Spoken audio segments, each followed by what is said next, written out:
Little Troy Fuentes came into this world fighting for his life. Born at only 24 weeks gestation at Community Regional Medical Center, he was rushed to the Neonatal Intensive Care Unit where he spent his next 5 months. Later transferred to Pediatric Intensive Care, Troy spent a total of 14 months with the experts who saved his life.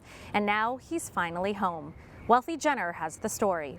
In January 2019, Crystal Fuentes, who was pregnant with Troy, started having a pregnancy complication called preeclampsia, characterized by high blood pressure and other organ complications. It was a Wednesday night, and then Thursday they were running tests all day, still unsure of his future, my future. I started getting fluid in my lungs. I was severely swollen.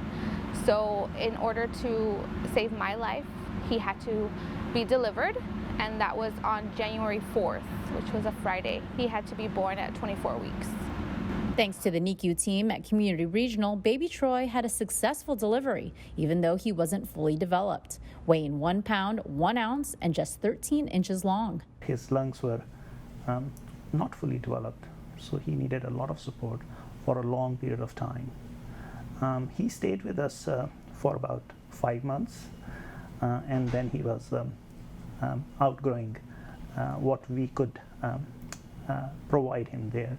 So the better environment for him was to be moved over to PICU. So that moving to from NICU to PICU was a very smooth transition. We were in touch with PICU team for several weeks before he was moved. And it was in the Pediatric Intensive Care Unit, or PICU, where Troy spent the rest of his nearly 14-month stay at Community Regional. Just because of the extreme preemie nature of his delivery out there, he has had multiple problems. Almost you could name every single organ system of his, and he has had a problem with that. If somebody were to give an assessment of his chances of making it home, and even if you just go through his list of problems, there will not be many people who will be giving a very high chance of him going home. His chances of going home were very small. Every day was a struggle for baby Troy and his family. Based on my nearly 20 years of critical care experience, I would say this was one of my toughest ventilator courses that I've had to deal with. He had a very, very bumpy course, and there were many such instances during this entire more than a year-long stay in the hospital that there appears everybody felt, oh, he's not going to make it. He's not going to go. He's not going to survive this illness. He's not going to survive this period. He was really sick when he first came to us. You know, he's one of the sickest patients that we've had in the unit in a really long time. And they basically asked us a question on whether we wanted them to withdraw care. And we said, no, there has to be another option. There has to be something else we can do. We're not done fighting. We're not done.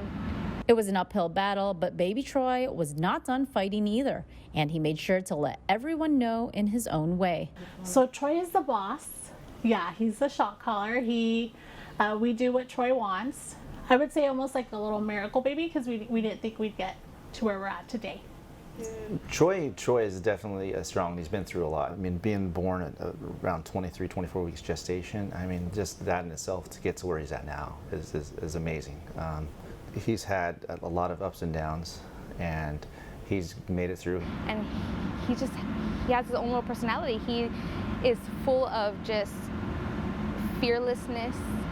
He's such a fighter, and we're so excited to see what the future holds for him.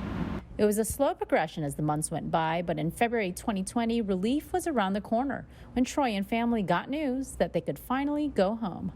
Throughout the months that he's been here, we've been able to work together as a team with respiratory nursing, and to get him off of the really high support and get him onto home settings, and that he is going to get to go home.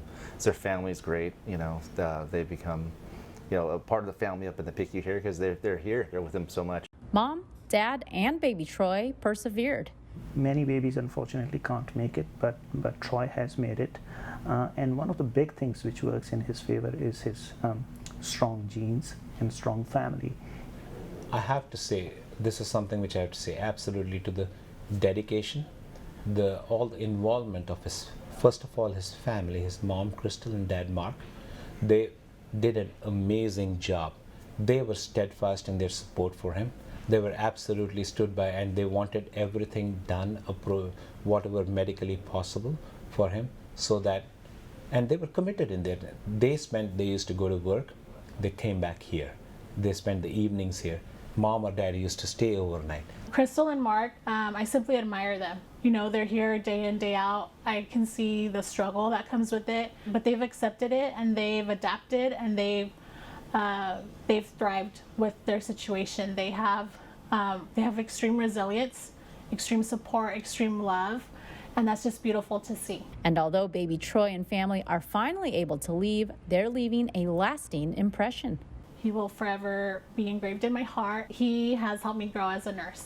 Yeah, definitely. So that is something I'm eternally grateful for. I've told him just how much, you know, he's impacted my life, and he really is a miracle, because we really didn't think, a lot of the prognosis was negative.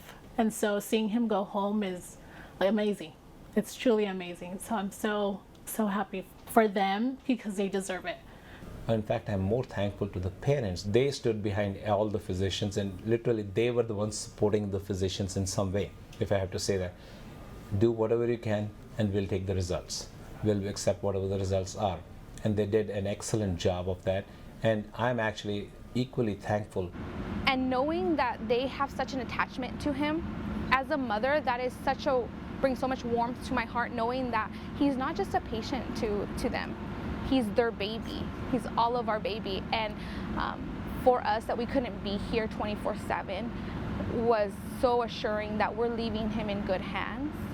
So we're just so thankful for the staff here. Troy will continue to be on a regimented schedule and will hopefully only be back to the hospital for occasional checkups. And although it's still a bumpy road ahead, the Fuentes family says they're excited to finally enjoy being together as a family.